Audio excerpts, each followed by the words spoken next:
a healthy work-life blend. Join in the discussion by texting or calling in. This is Teachers Talk Radio, and you are listening live. Tune in live at ttradio.org, or to join in the conversation, download the Podbean app and search Teachers Talk Radio. Follow the hashtag TTRadio. Tune in, talk it out with Teachers Talk Radio. Hello and welcome to today's Drive Home show, which focuses on how teachers, especially those of us who are working internationally, can build and maintain relationships whilst juggling a busy workload. Today, I'm going to be joined by Heather Broderick, a teacher turned life coach who's based here in Dubai with me, to explore coaching strategies and discuss how we can overcome the potential loneliness of moving to a new job, new school, new area, or a new country. If you are listening live, please join in the discussion today by texting or calling in. So hello and welcome to my last Monday of the holidays. Reality is well and truly sinking in this week. The nerves are starting to hit because, as I've mentioned previously, I am about to start in a new school, which is why I felt that today in particular, it would be really great to have Heather join me, because not only will she be able to help me with her tips, but hopefully other people that are listening, whether you are internationally teaching or you are in the UK. So just a little bit of a rundown. I went into my new school yesterday because here in Dubai, we have to start a new visa process every time we start a new job.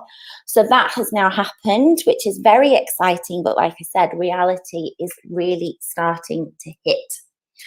The last two shows, we've really focused on thinking about during the holidays, how we can be kind to ourselves, how we can make the most of those holidays, then thinking a lot about how we can bring that into the new school year and thinking about our September resolutions. I'm always a September resolutions person rather than a January one. And I really thought it'd be great today to speak to Heather to really think about how we can balance and build and maintain our new friendships.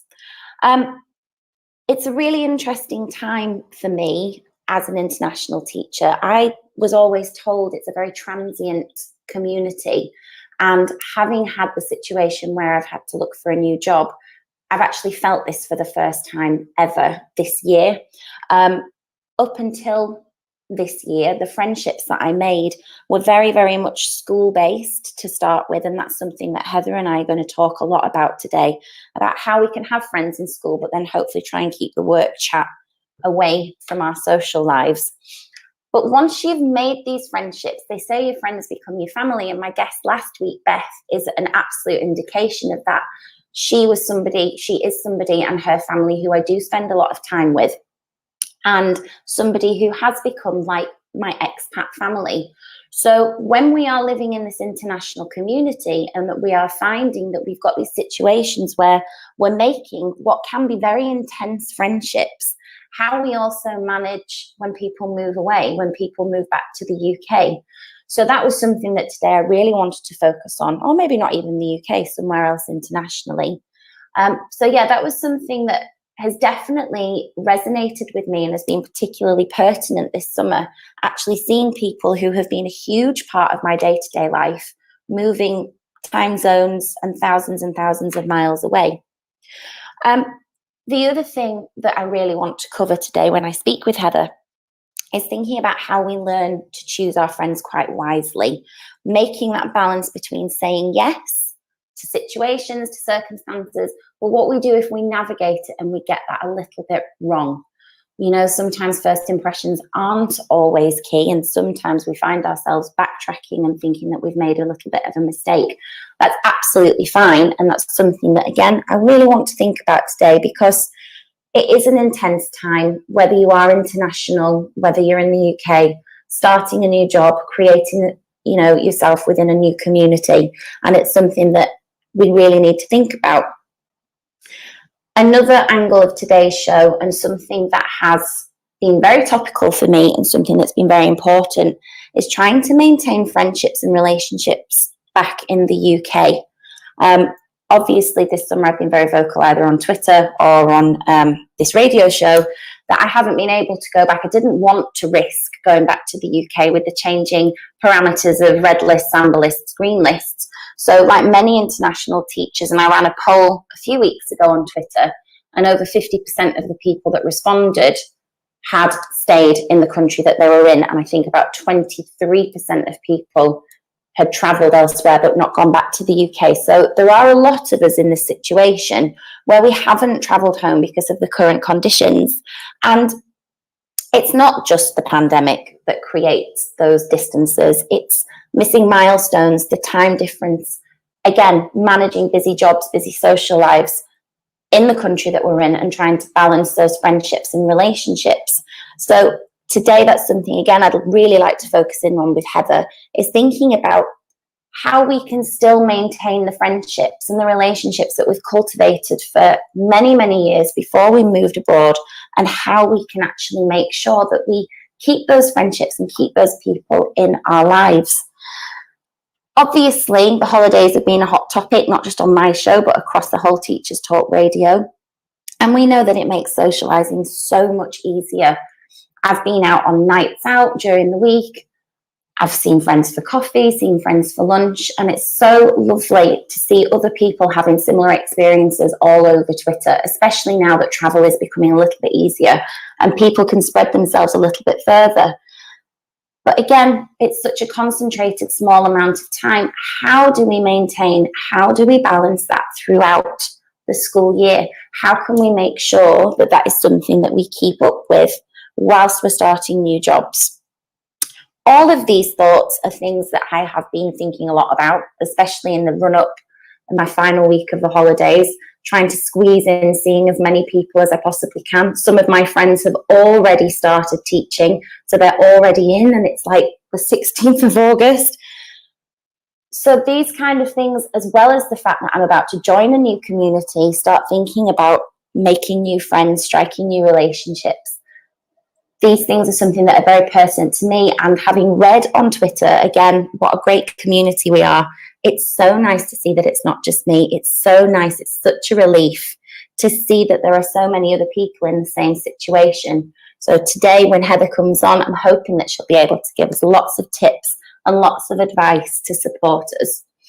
Seb has said, I've made some amazing friends through teaching. Tough lessons, supporting each other and socialising helps form friendships. I couldn't agree more. And my teacher community has been a massive, massive strength for me, especially, well, not just working here, working in the UK, starting my NQT year with people in a similar situation to myself, starting then in another job when we were in a big community and there were lots of us all starting together. You find your niche, you find your people. It may be people within your department. It may be people outside of your department where you find that you've got similar interests. For me, it's always about striking that balance, though, between when you are out of work and how you can try and avoid talking about teaching, which I'm 100% guilty of all the time when I am out with my teaching friends. So I'm just going to play the first advert, and then I am going to invite Heather to join in with us, and then we can get going with the chat. Please feel free, please join in. Please be sharing your ideas within the discussion. It would be lovely to hear lots of advice today.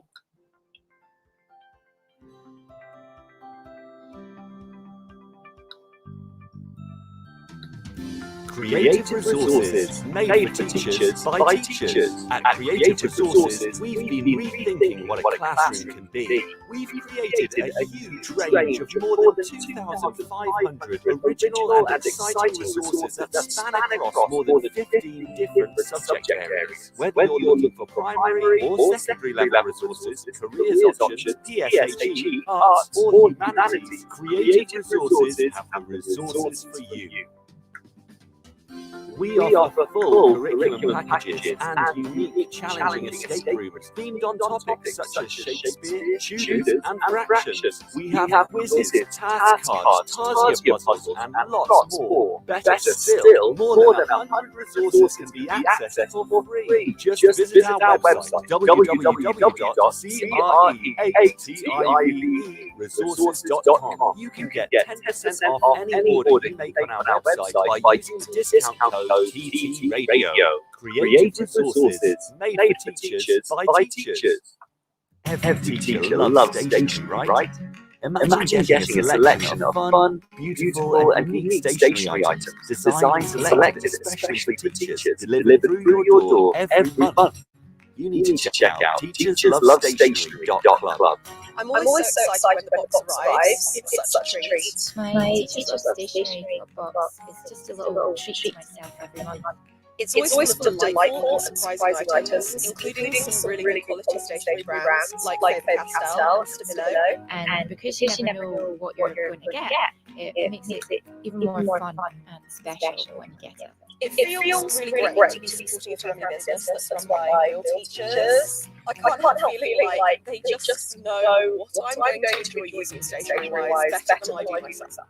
Visit teacherslovestationery.club and enter the code TT Radio when you buy your first stationery box to save £2 today. teacherslovestationery.club. Introducing the Leadership Masterclass series by Diana Osagi. Learn how to ditch your fears and develop your leadership confidence. How to deal with difficult colleagues. How to thrive when you lead in a challenging environment. And how to get colleagues to buy into your vision. Join Diana for her online leadership masterclasses starting on the 10th of July and running all the way through the summer. These sessions are the perfect way to prepare and refresh for the next academic year and beyond. Book your place at courageousleadership.co.uk/events now. The first 50 leaders to sign up get an additional free mini coaching sessions with Diana herself. Don't miss this. Courageous Leadership Masterclasses at courageousleadership.co.uk/events. Every teacher loves stationery, right? Imagine getting a selection of fun, beautiful and unique stationery items designed and selected especially for teachers delivered through your door every month. You need to check out teacherslovestationery.club. I'm always so excited when the box arrives. It's such a treat. My Teachers Love Stationery box is just a little treat to myself every month. It's always full of delightful and surprising items, including some really good quality stationery brands like Rebekah and Rebekah. And because you never know what you're going to get, it makes it even more fun and special when you get it. It feels really great to be supporting a family business that's run by real teachers. I can't help feeling like they just know what I'm going to enjoy using stationery-wise better than I do myself. Visit teacherslovestationery.club and enter the code TT Radio when you buy your first stationery box to save £2 today. teacherslovestationery.club. Hello and welcome back to Monday's Drive Home Show with me, Rebecca Ricketts, live from Dubai. Today I'm about to be joined by Heather Broderick, who is a teacher turned life coach, and we are talking today about how we can build and maintain relationships while balancing and juggling busy careers. We're going to be focusing a lot on expat teachers in particular and people teaching internationally, because we're looking at balancing relationships that we're building and making whilst abroad, but also thinking about the people who we are missing back at home. Heather, you should be with me now. Hi, Heather. Hi there. Can you hear me? I can hear you. Hi. Thank you so much for joining us today. I'm so excited to talk to you. You too. Could you just introduce yourself, please, and tell us a little bit about who you are and what you do? Yeah, sure. So I'm Heather, and I've been teaching now for it's 15 years. I'm originally from Edinburgh and did my teacher training in Durham. And after I finished the teacher training, I actually stayed in that area and got a job in the kind of County Durham, where I was teaching French and English. I initially really struggled being an NQT.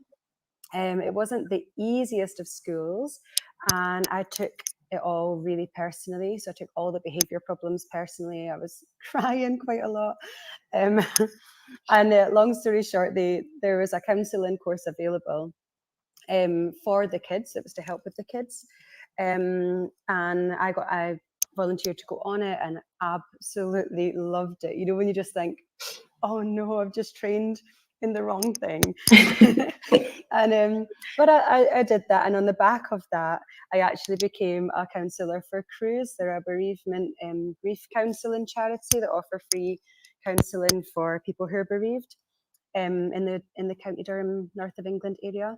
And I really, really loved that. So I had a few clients, and then decided to move abroad because I was really struggling, taking everything to heart and not really feeling like I was getting anywhere. So I moved abroad in the hope that the behaviour and things would just be a bit easier. So yes, I moved to Doha in Qatar and loved the school there. You know, it was like didn't really experience the behaviour issues that you have in the UK. I did struggle. It wasn't my forte at all. And when I moved to Doha, it was like it was just so lovely. I really loved the schools. I loved the high expectations, the fact that the kids were so international. I loved the fact that the parents were, you know, had high demands of their kids, and it was very different. It was very different. So I really, really loved that. And then since then, I've moved to Abu Dhabi, and now I'm in Dubai. So this is going into the 12th year now. I've been in the Middle East. So I just want to pick up on something that you said, just because it goes back to a few previous shows and the interview that I did with Freya a few weeks ago. It's what you were saying about the international teaching, and it's something that I want to push all the time for people who think, oh, I don't know, should I, shouldn't I? It is a completely different demand, isn't it? But I think the reward and the payoff in terms of the relationships you have with the students and the families is incredible, isn't it? Yeah, and I think with teaching is that there's schools that are just for some people and schools that are just not for some people, and you just have to find where you sit. You know, like some people love the challenge of difficult schools, or you know, love more difficult children because they were one when they were younger, or they can just deal with more difficult kids because they've got the right kind of attitude. They don't take it personally, but they also don't get angry.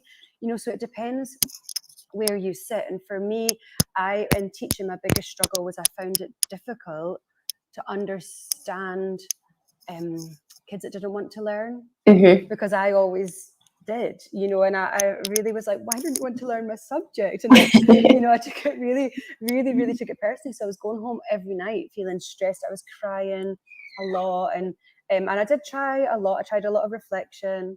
I would phone my mum and try and ask for advice because she was a head teacher, and just spoke to lots of people and really tried to always put it back on myself and say, what can I do differently? How can I change the lessons? Maybe I'm doing things wrong. But I think at the end of the day, the school, it wasn't a good fit for me. So when I moved to Doha, it was a whole different thing, you know, with kids that did want to learn. And yeah, it's not like you don't have any behavior problems, but they're just different. You don't have the rudeness and the defiance of kids physically swearing or saying no, like to whatever you ask them. And that to me was such a relief, you know, that yeah, you might not have had a good lesson. You go back, you reflect on the lesson, you change your plan, and you make things more fun. But it wasn't kids putting anger on you. You know, I really struggled with that. It brought me down a lot because I thought it was all my fault. I think the other thing that you've really hit on there, and I think again it's really good advice for NQTs as well, it's that trying not to take it personally, because teaching is so personal. You know, we are there in front of 30 pairs of eyes, standing up in front of a class. How can it not be personal? You know, it is really difficult to try and, like you say, reframe that thinking and really try and go away and reflect on it and not get upset. I remember crying so much during my NQT year, and I kind of look back now and I laugh at myself in a way, because I think, gosh, I can't believe that bothered me. Like now I just laugh that out of the classroom. And, you know, my approach and my demeanour has changed so much. But it is definitely something to consider, isn't it? And I think if there are any NQTs listening or people who are about to start entering the profession, I think that would be my biggest piece of advice is, even though it does feel personal, you put your heart and soul into your lessons and everything that you say you're thinking about, but it's try and remove yourself, try not to take it personally. And I think as well, there's so many kids, and I'd say all kids have so many other things going on that's way more important than that, you know, French lesson or maths lesson. That of course, you know, they might have not They might have been angry in your lesson, or they might have done no work, but they've probably got huge things going on at home, and it's very rarely the teacher's fault. I mean, obviously you can plan badly or you can react badly to things, but it's knowing the difference, isn't it? Knowing when it was you or when they just had something going on, you couldn't control that. And oh, definitely 100%. But it's one of those conversations I find that I have, and I was about to say with the girls, because I'm still so conditioned of only just teaching girls for the last 3 years. But, you know, when they bring something to your door, and again, you know, if you are just coming into the profession, this was always one of the biggest things that I learned was if they're coming into the lesson and they're bringing something with them, tell them to leave it at the door in the same way that we have to. It's just that as adults, we're able to do that, I suppose, more effectively because we're used to it, aren't we? Anyway, we're massively digressing already. So I just want to ask you then, so obviously you've been teaching for a long time and you've got tons of experience and loads to talk about. I feel like we could have a whole other show on what we've already started talking about today. So why the transition into coaching? Because if you came to the Middle East and you felt like you'd found your niche, what's happened? Why coaching now? Well, I think since I did the counselling in England, it was always in the back of my head that I thought, you know, I'll keep that for retirement when I come out of teaching. And just over the years, because there was not really many opportunities in the Middle East to go into that field, and I knew that I couldn't go back and train for 7 years to become a clinical psychologist. So I kind of left it. But always had it in the back of my mind as a job for when I finished teaching. Mm-hmm. You know, maybe when I returned home. But I kind of always thought, well, I need in order to be in the Middle East for my visa and everything, I need to have a job that's secure, and therefore I'll stay in teaching forever while I'm here. And it was just through talking to other people. I had a friend who was a career coach, and you know, and she just said to me once, you know, why wait, Heather? You know, why wait? There's a massive market for it here. You know, there's so much anxiety. There's so many. Everyone's got the same problems as they do all over the world. You know, why wait? So it got me thinking, and I went home and started researching accredited courses in life coaching. And then, I bought the course and everything, but I procrastinated a little bit, you know, because it's one of those courses that it's a 2-year course, but you can do it in your own time. There's no deadlines, and you can finish it whenever you like. So I kind of left it. And then, long story short, they told us last June that our school was actually going to close. And it was just a massive trigger to be like, you know, maybe this is a sign. That coupled with the fact that during lockdown, so here in in Dubai, and we were locked down from March until June, so we didn't go back for that last term of school. And honestly, I absolutely loved it. I absolutely loved the peace and quiet of not being around noise all day. I loved that if you had someone who wasn't doing the work, I wasn't getting frustrated by them because I couldn't see it. You know, I was just like, oh, they've not done the work. It wasn't in my face. It just really made me reconsider so much. It wasn't that I was unhappy. You know, I had plans to stay in that job for a long time. We talked about buying a house and everything. It really wasn't that, but it just made me consider I actually maybe could do a job where I only see people that I choose to, that I can feel fulfilled, that I can feel like I am making a difference in people's lives. And at that point, I just decided I'm going to finish this course in a year. So the 2-year course, I just pounded. I just studied and wrote essays all of this year. It was quite a lot of work, to be honest, but I knew it was the right thing. On top of that, trying to set up the business, but just trying to be grateful at the same time that I had that year. You know, like that's a really decent amount of time to set things up, get your website done, and finish the course, qualify, you know, all those things. It just all fell into place, you know. So obviously, for those of you who are listening and who know my backstory, you know that Heather and I, if you've heard what I've said previously, we're in a very similar situation in that we worked in brother and sister schools in Dubai, very, very unique setup. And we were told in June last year that they were going to close. We were given a year. And I think what is amazing about Heather and why I wanted her on the show today is the fact that she has taken a massive leap of faith, been so brave, doing something that is so, so different, but actually now following her passion and using this in such a positive way. So, Heather, I'm a big advocate of coaching. I have had both professional and personal coaching, and it's something that I have benefited from in both aspects of my life so much.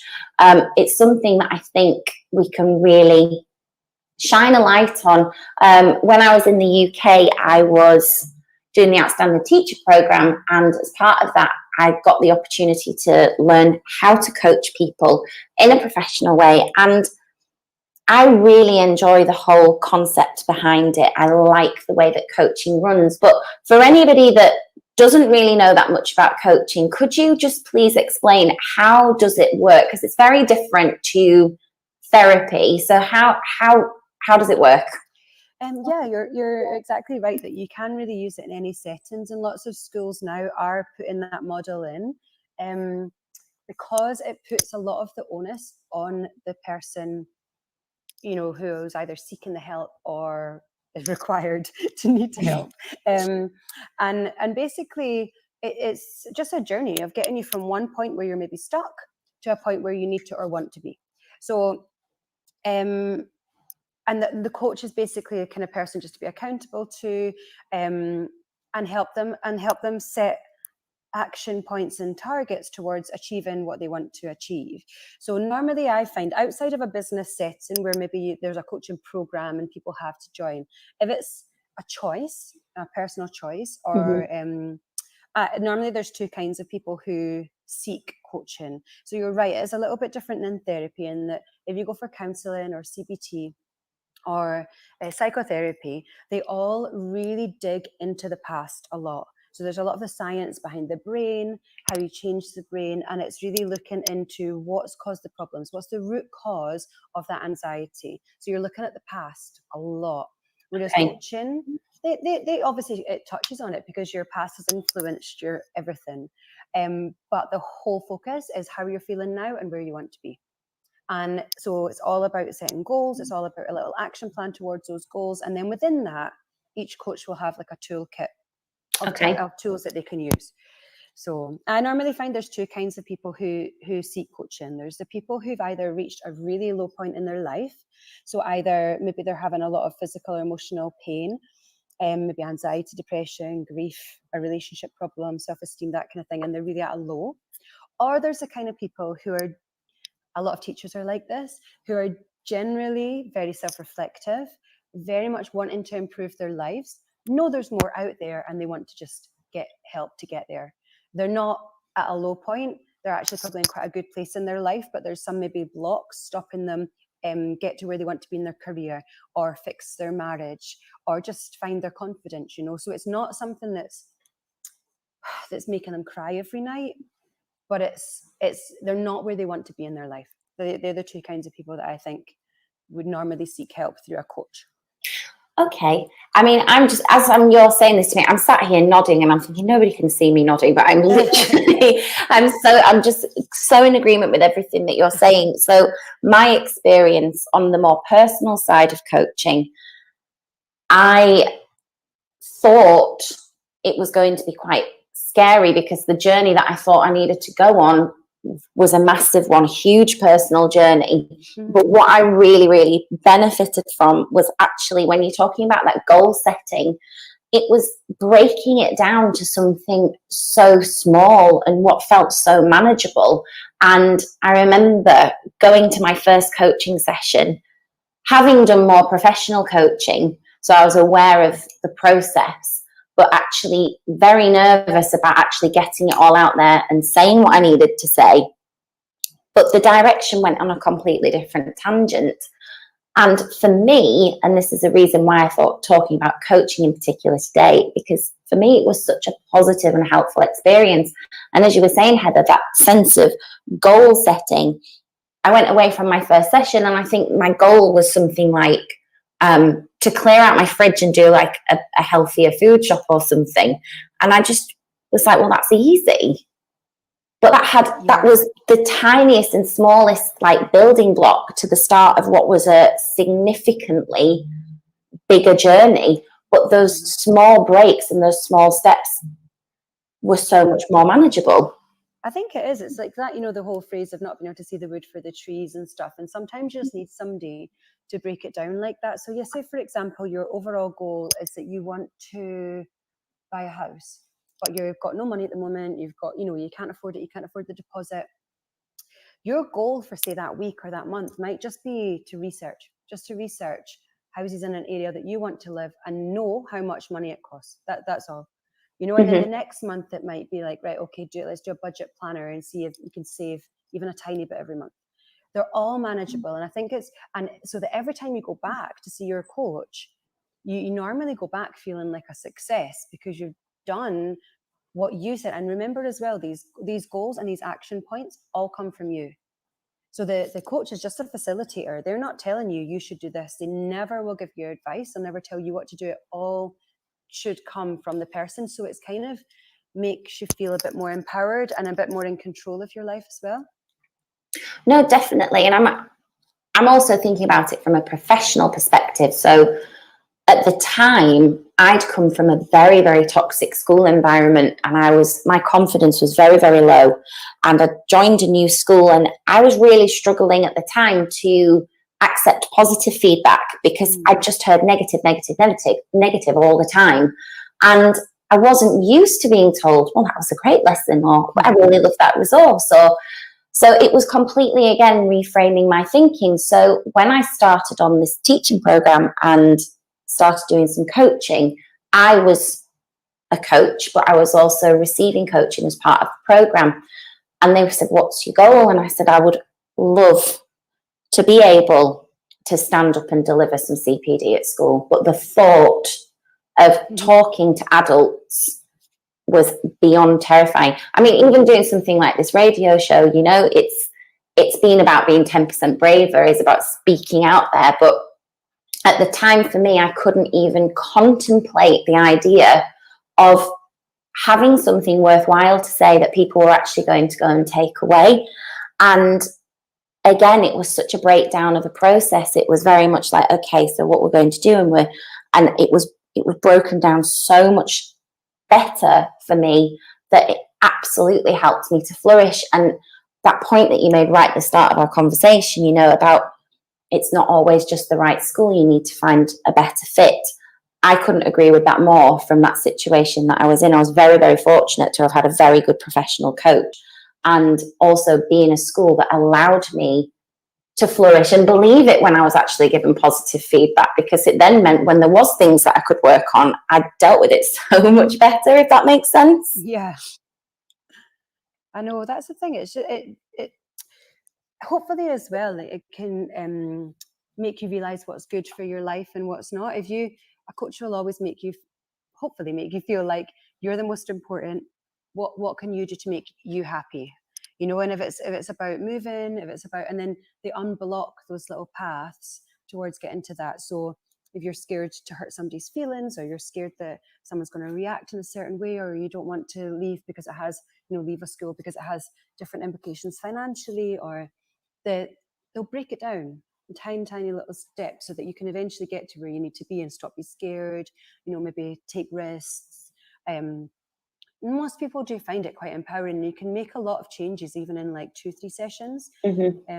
Normally people go for about 6 to 8 sessions, depending on their issues or what they want to change or how difficult things can be. But it really sets focus and gives you someone to be accountable to that is your absolute 100% cheerleader.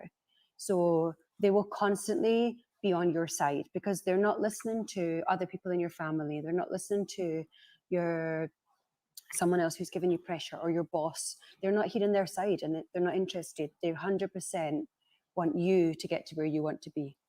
And it's quite nice. A lot of people don't have anyone like that that's objective and on your side. Lots of people don't even have someone to talk to properly.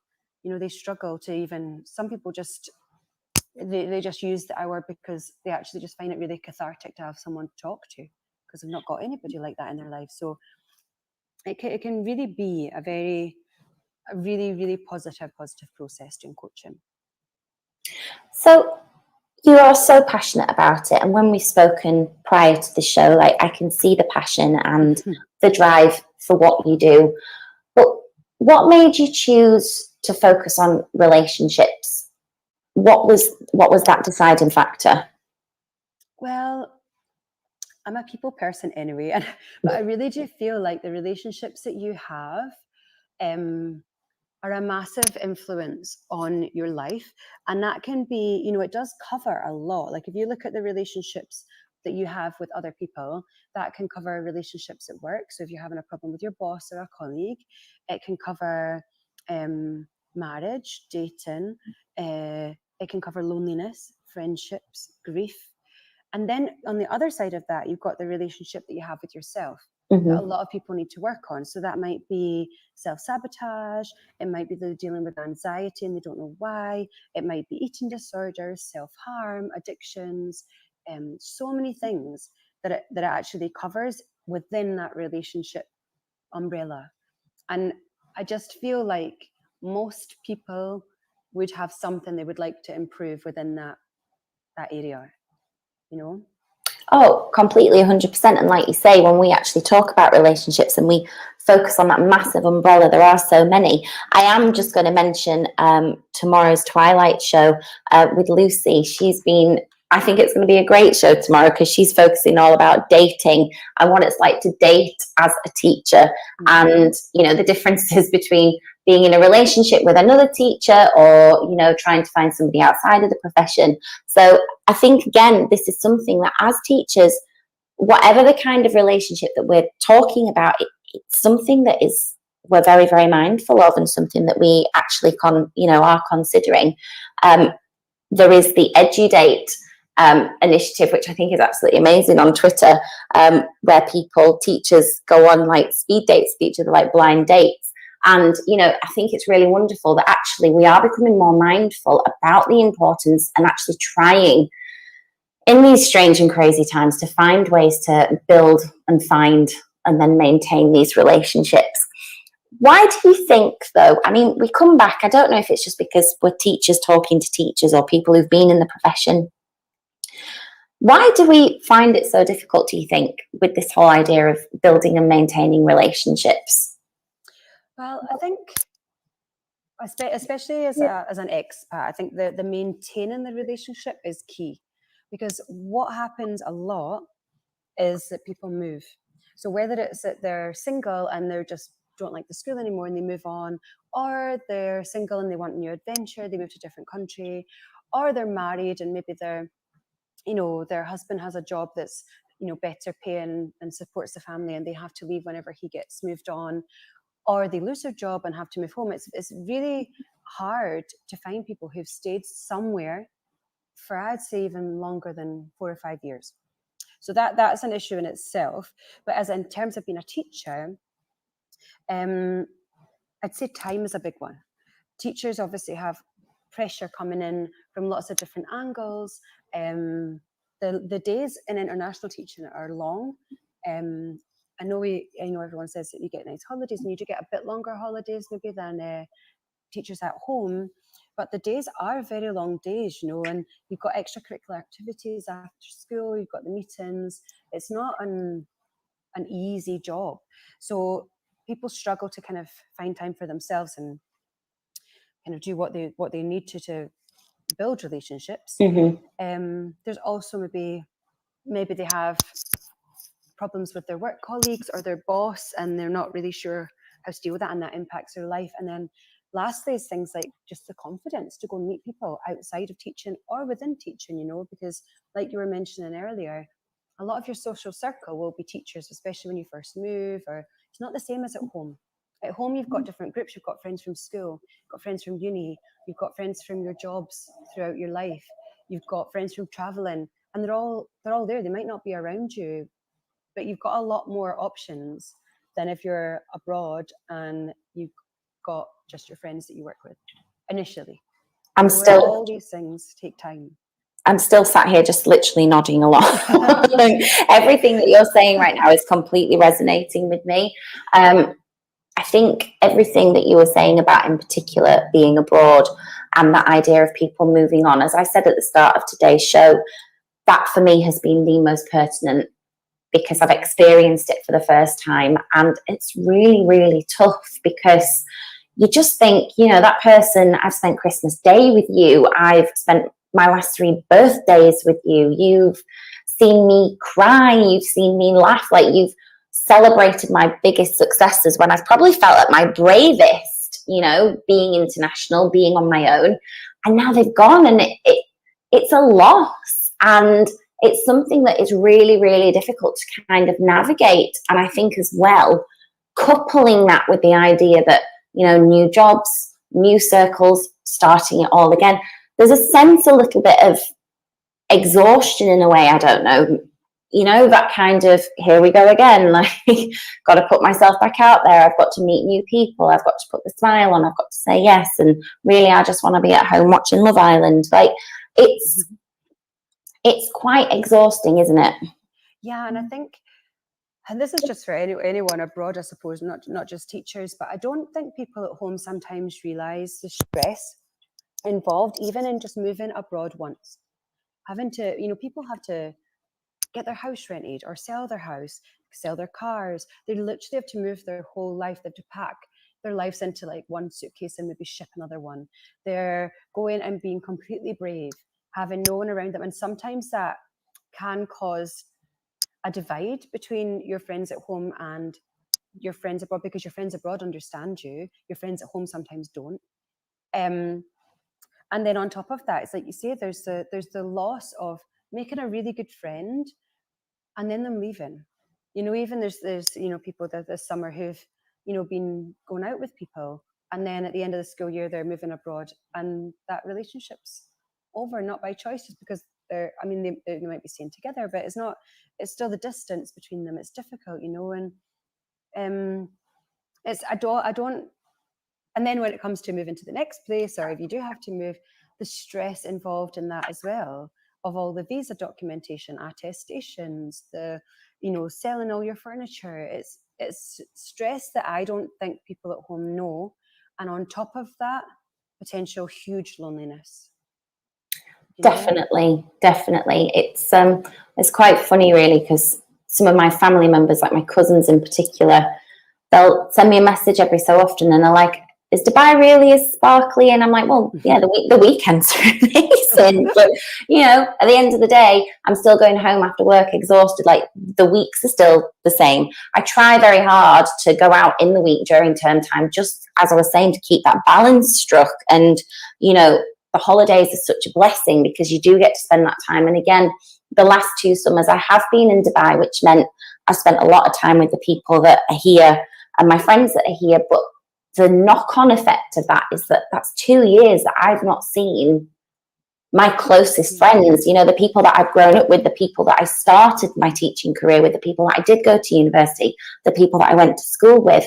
And it's just, today I really want us to think about how we can really strike that balance, and things that we can take away that can support each other. So I'm just going to stop us here. I'm going to play the news, and then I'm going to come back, and Heather is going to start to give us some advice to think about what we can do for anybody, international or at home, kind of things that we can do for anybody that's struggling with building, maintaining, or making new relationships. This is Teachers Talk Radio, and this is Teachers Talk Radio News with Megan Goods.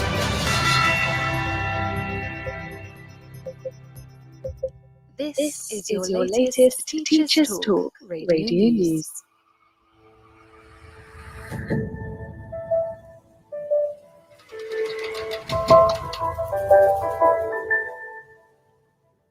All 16 to 17-year-olds will have been offered a coronavirus vaccination by the 23rd of August, according to the latest government targets. The idea behind the set date is that students will have enough time for the vaccination to begin providing some protection against the virus before the return to school in September. A new walk-in centre finder is available in app form for young people. There are no plans at present, however, for the second jab to be offered.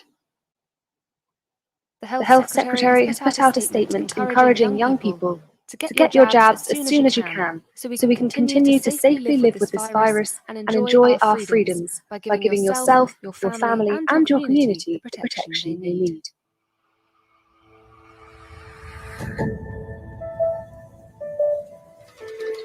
More than 3.1 million children in England are attending schools where air pollution is rife.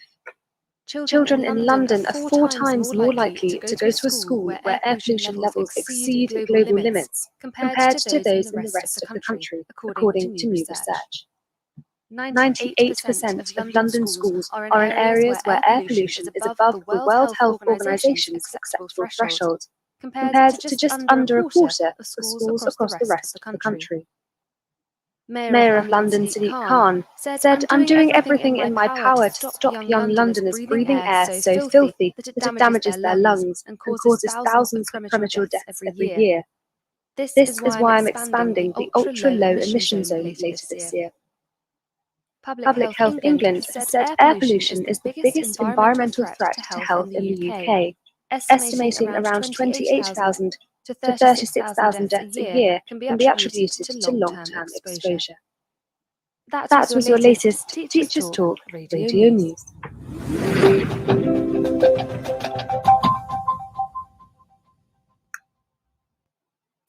Hello and welcome back to Monday's Drive Home Show with me, Rebekah Ricketts, live in Dubai.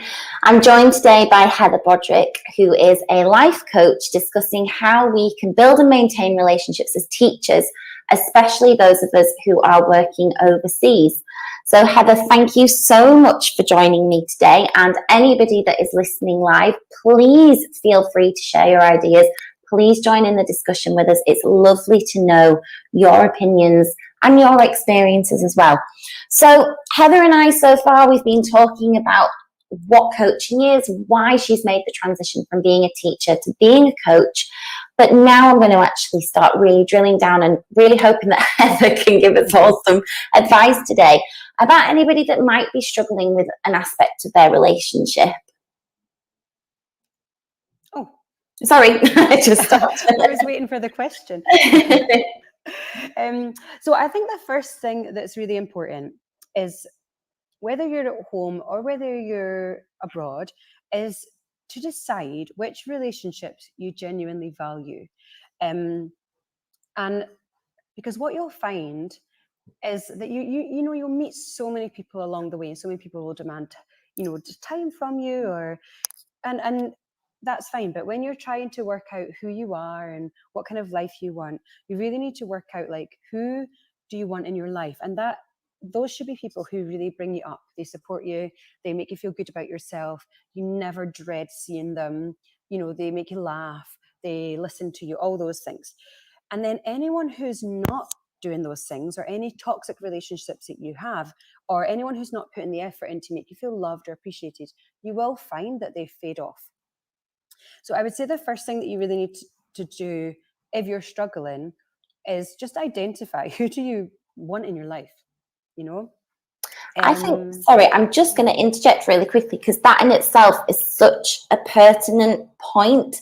And for me, that is definitely something that I don't know if it's age, I don't know if it's moving away. But what you just said there about time is so important. All we ever say is, what could we have more of as teachers is time. And I think if we're wasting time by spending it with people that maybe don't deserve us, don't value us for the way that they should, I've definitely learned to be a little bit more, no, a lot more actually, I don't know, is cutthroat a bit mean, but that whole idea of, but selfish, and I think in a more positive way. Yeah. I think it's one of those words that has so many negative connotations, but actually thinking everything you've just said there has really resonated with me in terms of negative or toxic relationships. The idea of, I've gone out, I've made the effort, and I've come away and I don't feel happy. I don't feel like I've had a good time. I feel like I've been under pressure. I think that idea really of who brings you up is so important, and I think that takes a lot of time, and I think it also takes confidence, because me a few years ago would not have removed myself from those situations. I would have continued trying to be a people pleaser, I think. And now I hate confrontation, but at the same time, that idea of actually my time is very precious, it's very valuable, so no, I'm not going to spend it with you. I think that can make us be so much more discerning. Yeah, and I think as well, like, it's a huge issue once you do move abroad and the longer that you do stay abroad, because what you'll find the first few years when you go home, especially in the summer, is that you are going from house to pub to cafe. Like, your whole summer is not a holiday, you're visiting. And I've had it one summer where I think it was like the first or the second summer I went back, and I was literally I went from Durham down to Middlesbrough, back up to Newcastle, down to Darlington, all in a day, and all those people just sat in their house and waited for me. And I just thought, no, this isn't fair. I'm literally driving around the entire northeast of England. I'm not doing that. And you will find that every summer you go home, you end up not meeting up with one person, and they just fizzle. They just fizzle out. It seems bad and it seems harsh. They're not a toxic relationship. They're not bringing you down, but you just don't have time to invest into that friendship because there's maybe too many friends you've got, or your summer's just too short, and they're not maybe making the effort throughout the year. But I've definitely, I mean, it's been 12 years, 11 years I've been abroad now, and obviously your best friends and everything are still there.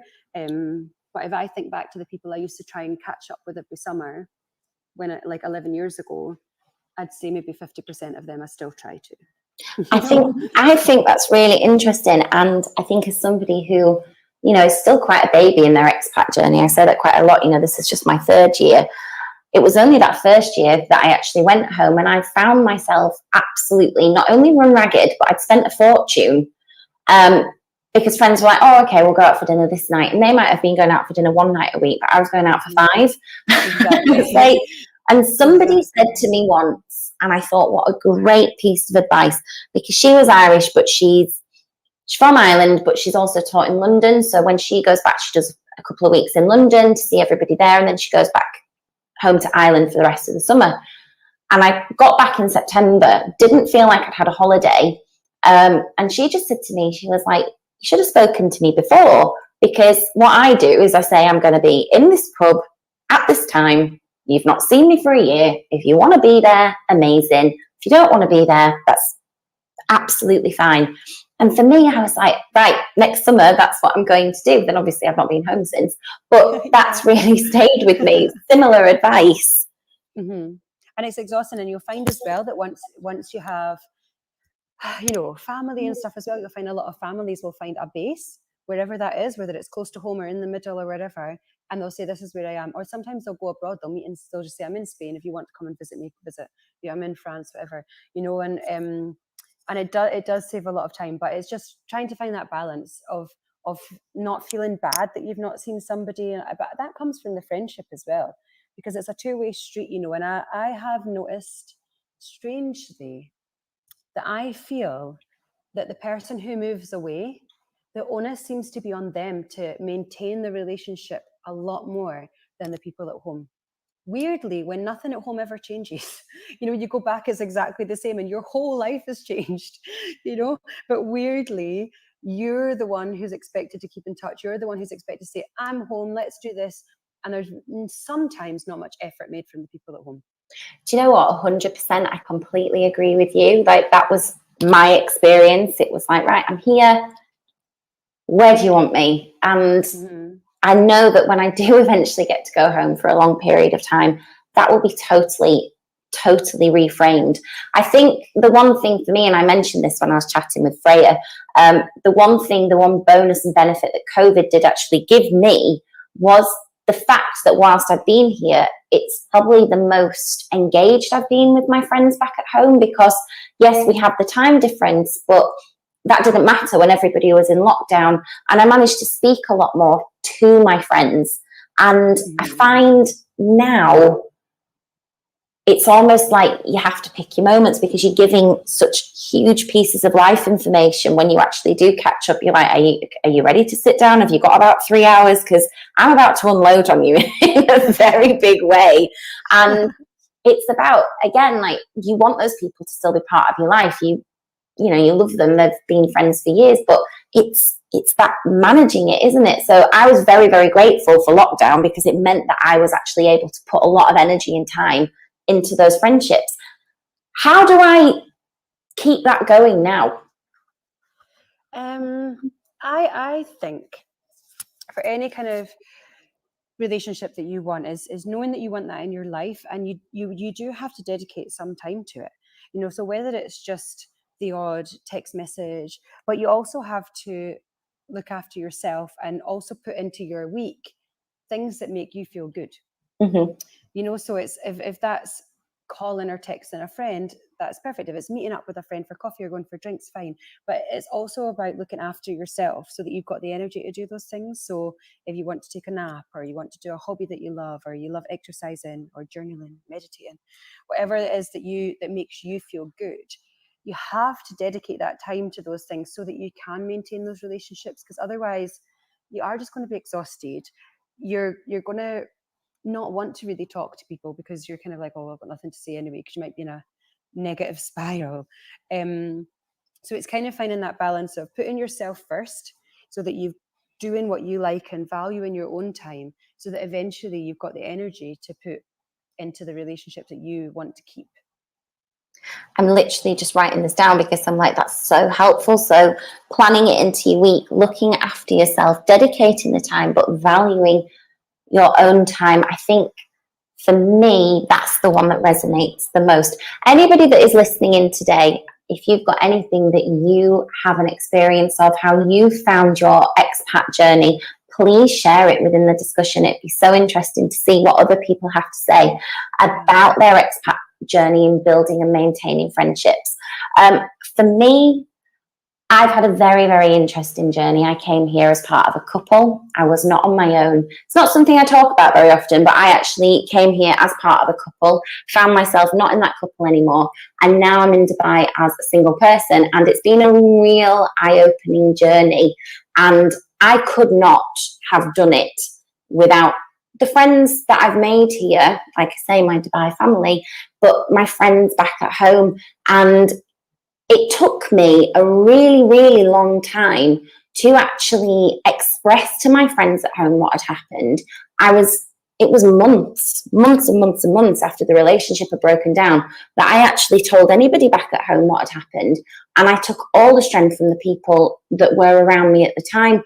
And I think that that's something that's really interesting, because I was so worried about the conversation that I was having with those friends. It was more about telling them that I was okay, not actually telling them the news, if that makes sense. And then the new friends who hadn't known me that long and certainly hadn't known the relationship that long, they were the ones that ended up picking me up. And that whole experience, when we're talking about valuing your own time, that then being thrown into it by myself really has enabled me, I think, to then really focus on my friendships. Freya has just messaged, she says, you are thrown into a social situation. It can feel a bit forced, important to find your tribe. Love that. You are also super important to seek friendships away from work. It takes time, but it's worthwhile. I don't know about you, Heather, but I couldn't agree more with Freya's comment there. It is really important to find friendships away from work. I couldn't believe where I found my friends from, and that was the gym. I mean, I was never really a massive gym goer back in the UK. And that social circle was so removed. There were people that I worked with in it, but it created whole other friendships. And I've never been more grateful for that group of people, because we're from all different walks of life, all from different places in the world. And Freya, you're so right. It is a little bit forced at first, but it is so, so worthwhile. Heather, what do you think? I totally agree. I think, Freya, you've really hit the nail on the head with the first bit, that in a way, when you first move abroad and you're picked up at the airport with the people that you move, you're on the plane with these people, you get put in accommodation sometimes with these people, that it can feel a bit overwhelming if you're quite either an introvert or someone who just likes their privacy. It can feel a bit like, whoa, a bit studenty, like, oh my God, we're like in our 30s, but I actually feel like I'm in the halls of residence, depending on your accommodation situation. But honestly, in one part of it, it's a really nice thing to have a already pre-made group of friends that will organize social situations and you can kind of go along. And then along the way, if you decide they're not your kind of people, it's okay. But you've got people to stop that loneliness initially. But then on the other side, what Freya was saying is once you've had that time to kind of work out, these are maybe not my kind of people, or they're nice, but I'm not going to spend too much time with them, or actually really like that person. It is really good for you to try and find people from different walks of life, just because, I mean, the teaching community is quite small as well, and you've always got something in common, you know, and they're generally, teachers are like teachers because they're nice, you know, and you know you'll always find stuff to talk about, even if it's initially work, but it's a talking point. It's like when you got a group of mums together, you know, that they'll initially start talking about their kids. It's a breaking of the ice. How old's yours? You know, it's a group, and it's something you've all got in common to start. Whereas I think just in terms of finding people who are very like-minded and like you, if you can find people outside of your school, especially, it does help. It really does. Massively, because then I'm not actually talking about school anymore. And I think when teachers are, again, I'm only speaking from a teacher's experience because that's the only one that I have. I always find that when we are all together, that is all we talk about. My friend and I that I've spent a lot of time with this summer, we've really made a conscious effort. We've not talked about work or preparing for work. And it's been so refreshing. It's been so, so lovely. I need to play another advert. Time is absolutely flying away with us this afternoon. So I will just play this advert and then we will be back to carry on the discussion. Every teacher loves stationery, right? Imagine getting a selection of fun, beautiful and unique stationery items designed and selected especially for teachers delivered through your door every month. You need to check out teacherslovestationery.club. I'm always so excited when the box arrives. It's such a treat. My Teachers Love Stationery box is just a little treat to myself every month. It's always full of delightful and surprising items, including some really good quality stationery brands like Faber-Castell and Stabilo. And because you never know what you're going to get, it makes it even more fun and special when you get it. It feels really great to be supporting a family business that's run by real teachers. I can't help feeling like they just know what I'm going to enjoy using stationery-wise better than I do myself. Visit teacherslovestationery.club and enter the code TTRadio when you buy your first stationery box to save £2 today. teacherslovestationery.club. Thank you and welcome back to Monday's Drive Home Show with me, Rebecca, joined with Heather today, a life coach, talking about how we can build and develop and maintain relationships, especially as expat teachers. Heather, I'm absolutely loving the chat so far. It's so wonderful. Thank you so much for joining me today. We've kind of started touching on it. You know, you were saying about valuing your own time, dedicating your time, but are there any kind of habits? Is there anything else that we could really think about so that we can? I'm very, very, very focused right now on the fact that I've got 6 days left of my holidays and I am going to milk them for all they're worth. But as we start, you know, getting back into being busy and term whizzing by, what kind of habits would you give to anybody entering the profession, moving? What can help them to maintain and build relationships? I would say for initially when you move and for your whole journey really, one of the main things would be to keep an open mind and try to say yes as much as possible to opportunities. But on the other hand, know your boundaries. So I'll give an example. So when I'd been in Doha for 4 years, and then I moved to Abu Dhabi, and which honestly, very similar. Very, very similar, minus the fact Abu Dhabi is a bit more open and not as conservative. Mm-hmm. Exactly the same culture, exactly the same clothes, national clothes, language, everything. And so when I moved to Abu Dhabi, there was a lot of social activities planned, such as like desert trips. And I was like, no, done that. Camping trips, I was like, no, done that. Nights out, I was like, no, not interested. And I think it's about knowing your boundaries and saying, it's just not for me. Mm-hmm. Say yes to as much as you can, but if you're like someone who doesn't drink and all the people that you're with are wanting to go out and drink every single night, it's not going to make you feel good because you're going to feel like you're being walked over. So say yes to like one so that you know you keep getting invited to things, but know yourself. just know, like, I know I'm not an outdoors person. So when people want to go to Jebel Jais and all these mountain hikes and Hatta, and I'm not interested. I'm not a town girl, and I don't think there's anything wrong with knowing yourself well enough to say no. And yeah, you might, put some, what's the word? You might pull yourself away from some social situations. You might miss out on some things. That's normal. But going would probably have made you feel worse, So that's the first thing. Keep an open mind, say yes to what you can, but know what you're willing to do and what you're not. If you are feeling lonely at all, because I think loneliness is such a huge thing, not just when you arrive, but throughout, try to just call home. Try and call people and keep in touch with people who, like we said before, lift you up, who can listen to you if you want to have a cry, who will give you advice if you're asking for it. And then on the other side of that, I always say, try to, if you can, find the confidence to try and expand your support network. Now, it sounds scary to some people who are maybe shy or just like, I've got no friends or nobody here's like me, or if they want to date and they can't find any guys or girls that are their kind of people, But it doesn't have to be like you walk into bars and start talking. What I mean by finding confidence can just be joining Facebook groups, networking in any way that you're comfortable with. So if you, for example, let's say you really want to start cycling, you can join Facebook groups for cycling in the city that you're in and just start interacting with people.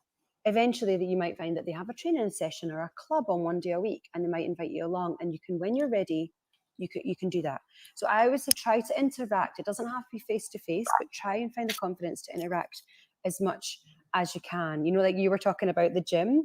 I'm very much like you, that like I was doing it was an interview about the same kind of thing, and I was like, try and speak to people as much as you can, but I understand that not everyone can just go to a gym class and come out with a friend, because I talk to everyone, literally everyone, so like, but it's not easy for some people, even just saying hi to some people is really difficult. So I understand that people are different, and that interaction of any kind can be difficult, but try and keep them in mind, okay? So keep an open mind and say yes to whatever you're comfortable with. Know yourself to know that if you're not going to enjoy it, say no. Call home and speak to people who make you feel not so lonely, and then try and expand your friendship group. Try and meet people, whether it's through social media or in person or through friends of friends, as much as you can. That would be my advice. I absolutely love that. There's a couple of things that I'm just going to go back over. That idea of knowing yourself.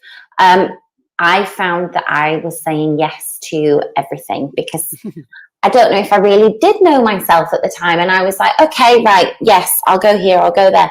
And you're right. And I came away from some of those situations thinking, do you know what? I wish I'd just stayed at home. And I think we constantly get told, say yes, take the opportunity. But actually, what you've just said there, Heather, actually, if someone had said to me at the time, it's okay to say no.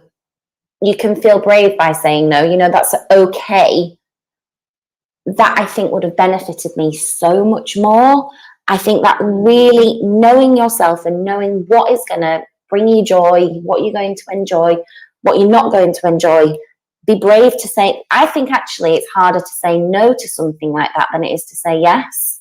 Yeah, because you feel like you're missing out on things, and you also worry that people are going to form all these friendships and continually talk about those things that you weren't there, but I think it depends a lot on where you are in your life as well. There's a lot of people that kind of move abroad in their 20s, and if you're in your early 30s, like I remember in Doha, I remember thinking, yeah, like, because I moved there when I was 30.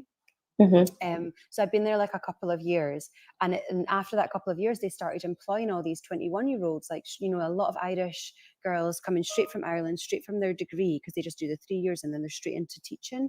And I was like, yeah, like we're the same age, we can socialize. And then you speak to them and you're like, we're really not, we're really not. Like that whole 10 years, like I really feel it, even if it's just experiences or what they're interested in is different.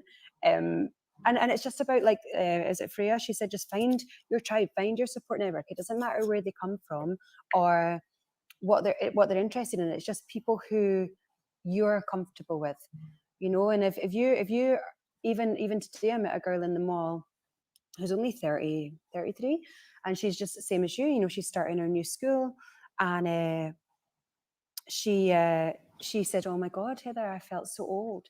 She's 33, and she's like, "Yeah, but they've just brought in all these 20-year-olds," and I was like, "You're not old, you know, but it's just how you feel." And it's mad, isn't it, that you can get to.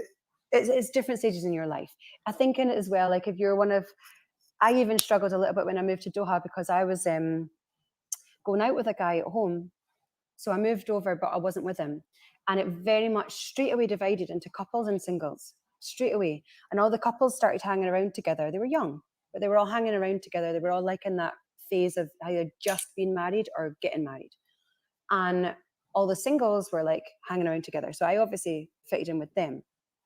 But they were obviously going out looking for people all the time. You know, so they go to the rugby club and they'd go here and everywhere and then leave me. And I was like, oh, what did you care? But then I didn't know the couples because they'd never given, you know, we'd never really given each other the time of day, because it depends where you are in your life. And I think if you've got something in common, you find like a lot of people will attract into groups. So like the mums will have that in common, the singles will have that in common, you often find a lot of the older people. In my last school in Abu Dhabi, there was a lot of the people who were in their 50s towards 60s, either divorced or single, had kids at home but independently and grown up. And they ended up hanging around with the young ones because, you know, what they wanted was to rediscover themselves, you know, or like find out, you know, hang around and go out for drinks because they had no responsibilities anymore in terms of their kids were growing up and stuff. But it's a very different, you just have to find people. It doesn't matter if your friends are older than you or younger than you. It's finding people who've got things in common. You know, it's hard, it takes time. I think that's the other thing, isn't it? It's key. It's not rushing. I have said on this show before, I'm not particularly known for being a patient person. If I want it to happen immediately. And it is that thing, you know, and meaningful relationships, they do take time. They do take time to build. I think what you were saying, though, about that whole idea of when you came here, I've certainly found that it's redefining yourself. You know, I came, and also just going to go back to the fact that you said she was 33 and she's young. I love you. So no, don't. I'm feeling very young right now. But I came here 30 in a very different situation to what I am now. And I think definitely at the time, coming here as a couple and having that was a bit of like an emotional crutch. I look at these teachers, I'm seeing them all over Twitter, and they're like 23, 24, some of them are like NQTs 21, and I'm like, you are incredible. I could not do what they're doing. I couldn't have come out here by myself at that young age, and I just think that's so brave and so wonderful. And I just think, you know, now I'm in a completely different phase of my life where it's like, okay, I'm redefining who I am, so let me go and make new relationships, let me go and make new friends, and especially, you know, starting a new job on Sunday, which leads me into my next question, which is, what advice would you give to anybody who is going to be starting a new job, i.e. me, or are moving abroad or about to make the move? What kind of advice would you give to those people when they are thinking about leaving friends behind, but then also making new relationships? I would, you know, say take the chance. It depends what benefits it is for you. You know, like if it's that you want to move abroad to save money, is it that you want to be adventurous? Some people move abroad to escape a life. You know, like, you know, me and my sister used to always like laugh about that in Doha, that there's definitely some people who are, you can see they're running away, you know, and that's fine too. But it's just, you work out like why I think wherever you move to, you'll learn something. You will learn something. So you've not really got anything to lose. Whether it's that you decide that you love home and you're a home bird and you want to go back, that's fine. Whether it's that you've actually got this lust for travel and you're like, I need to move on to the next place every 2 years, that's fine too. Whether you move and you find your partner, you might end up becoming a mum abroad. You might you know, decide, actually, I'll stay for 2 years, I'll pay off some debt, that's my motivation, and I'll go back. It's fine. Like lots and lots of people either have no what's the word? You know, like nothing. I can't remember. I can't work out how to say it. But you know, like they give up everything. They sell their house. They sell their car. They literally make the jump and saying, right, it's all or nothing now. And then there's some people who are a bit more wary, and they. I've heard of a few people actually who like they get their jobs kept for them. So they'll have like a sabbatical or something. Mm-hmm. Their job will be kept for the 2 years. And then if they want to go back, they'll still have their house that they can not rent out anymore. And they'll still have a job they walk right back into. And some people need that, you know, so it depends. But I always think, take the risk. I think it's been an amazing journey for me. Like I've met my husband here, not here, but in Doha. And it's funny because like I just moved here because I just wasn't happy with you know the behavior at school, and now I've met, like you said, like forever friends, like friends that are in crazy different countries now, you know, friends in Asia, friends in Istanbul, friends who have returned back home, and you know, like I've done my master's. I've kind of decided teaching wasn't for me. I've changed careers. I've got married. I've had a child. Like it's a big, for me, it was like such an amazing thing to do. And I don't think genuinely you can lose anything by making a move. And even if that's a move from not your hometown to a different town. So like I moved from Edinburgh to Durham. Like I don't think you can lose anything. You'll make a friend or you'll learn something about yourself that's like, I need home. And that's fine. You've learned something. You've never, ever got anything to lose by taking that chance. Do you know what I absolutely love is, this is my third show, and then I did my interview with Freya, and every conversation goes back to that. Take the risk, and you're not going to lose anything. All you're ever going to do is gain. And I love that this is becoming the repeated message. So anybody that's listening live or anybody that's listening to the download, I feel like all roads keep leading back to this phrase, really, the statement, take the risk, try it. You will find people similar to you who've come from somewhere that you've probably never even been to. You'll find people who are wildly different, that were actually only from down the road. But it's such an incredible experience. Like your travel experiences, it can kind of strengthen relationships at home. It can filter out people that weren't serving you. It's, you know, it really is a really good experience. And even if it was just to save some money or pay off a student loan, like there's a lot of Americans who move here because their student loans are so high that they'll move abroad, just say it's literally pay off my student loan and then I'm going home. And whatever that is, some people want to save and are very focused on the saving. They want a house and they're going to save, and once they've got enough for the house, they'll move home. It doesn't matter though. I think it's one of the biggest fears people have is fear of failure and fear of change. Two of the biggest fears. They're huge, and it's a strange thing because change can be so good in so many ways. And if you think that really, like we were saying before, that you can't really lose anything. Like, yeah, you can get hurt along the way, or you can, you know, you might break up with somebody or have an argument with a friend and never speak to them again. But that can happen anywhere, you know. And I just really feel like it's hard to try and encourage people to not be scared of change or not be scared of failure. But what are you going to fail in? You're either going to like it. And even people, like I've known a lot of people in this time who've come abroad, got to Christmas and just known it's not for them. And they've just known it's just not for me. They're either homesick or they don't like the school. It's not a good fit for them, or they miss home. That's the same as homesick, sorry. Or they just realize it's just not what I want anymore. But that's still learning, and you can go home knowing yourself better, you know. So I know it's hard to try and encourage people to take that chance because there's so many people who wouldn't. It's like you were saying about the young people being so brave at 20 to move their whole life away, and move to a foreign country when they're so young like that. You know, they're going to have so much good life experience by the time they even get to 30. 100%. I mean, I'd never even left Yorkshire. I trained there. I worked there. Mm-hmm. You know, my whole career had been within that one area. Mm-hmm. So this was a massive change, and it's been very interesting because, and change is something that I've talked about a little bit on this show, because honestly, this summer, I would say quite honestly, I have really struggled with the thought of change, but it's been change that I've had no control over. All the other changes in my life, I've had complete control over. This is the first time that I have not had control over that change. And I think I've been fighting so hard to get that control back and try and make it my own situation, that's something that I've really, really struggled with in a way.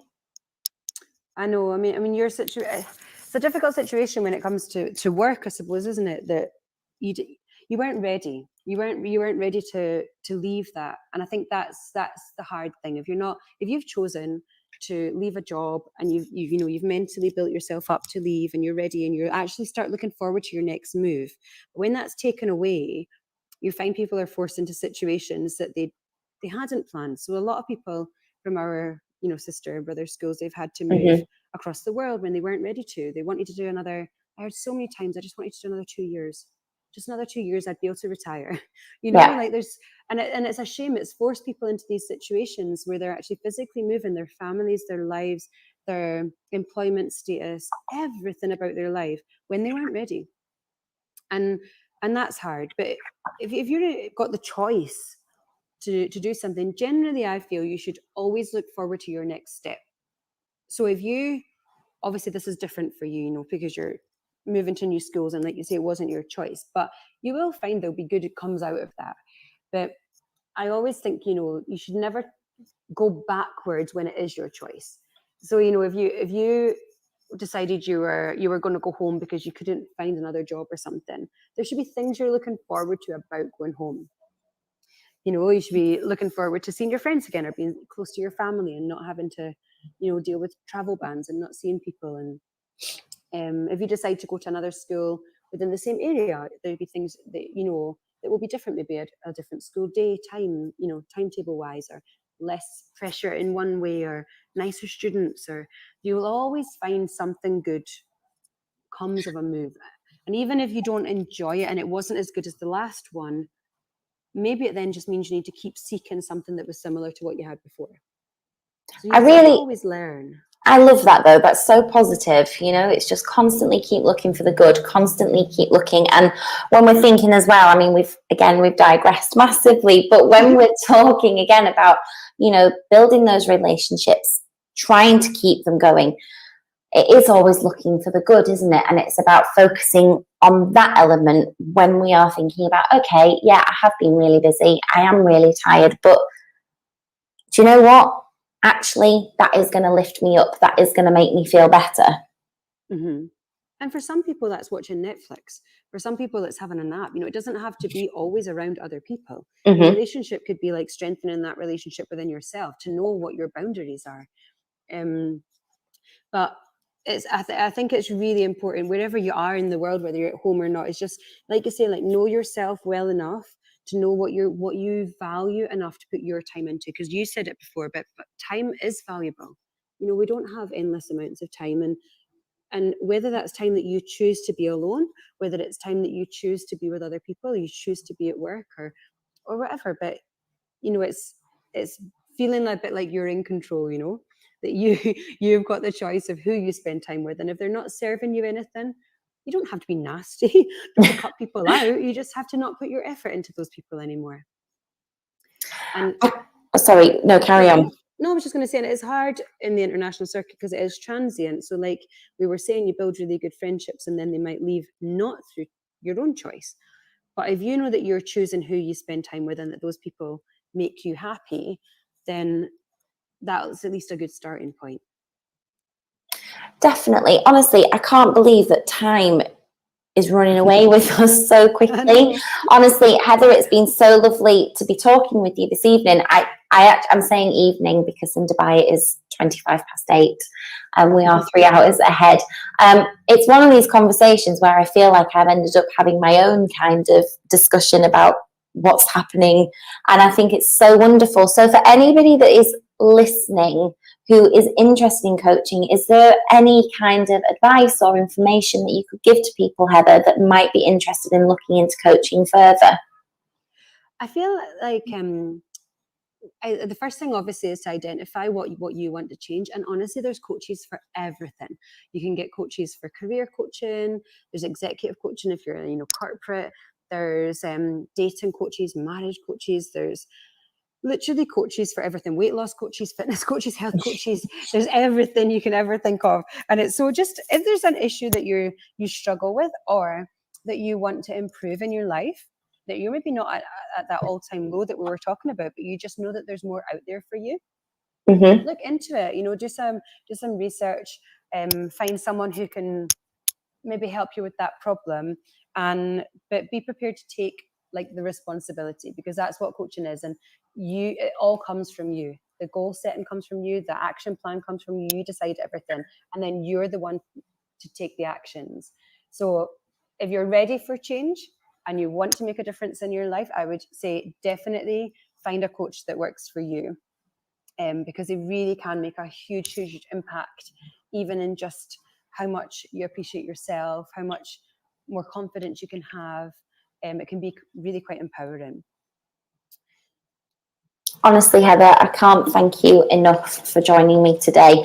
I want to get Heather back on the show in a few weeks as my new journey into my new school unfolds, and I can share that with all of you, and we can see how that is going as I navigate the twists and turns of a new job and a new role. So Heather, thank you so much for all your time today and all your advice and all of the chat that we've had. It's been wonderful to have you on the show. And hopefully that no one, you know, and just one last word on the work dread, because I just wrote my blog on that this week, and I know that is definitely for teachers. The work dread does start creeping in now. Yeah.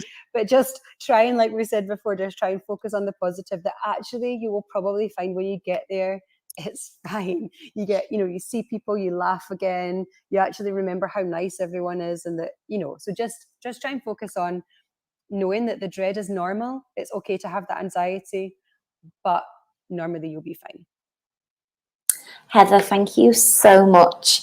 Anytime. I will be tweeting out links to Heather's blog so that people can be listening and reading and anything, contacting Heather so that they can speak to her directly if they have any more questions. So Heather, thank you so much for joining me this evening. Thank you so much. Have a nice evening, everyone. Thank you, Heather. So we are at the end of my third show. Today I thought was particularly interesting. I think the points, I'm looking back at what I've written as we've been talking away, knowing yourself, making sure that you are surrounded by people that lift you up, give you advice, and you have the confidence to say yes, but also to say no. Those things are so, so important.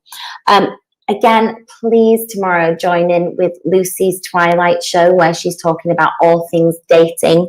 I think it's going to be a really, really fun show focusing on the pitfalls and the highlights and teachers dating teachers or dating outside of the profession. So please join in with that show tomorrow because I think it'll be really great fun. Anyway, that is it from me. I will see you and speak to you the same time next week. Thank you very much.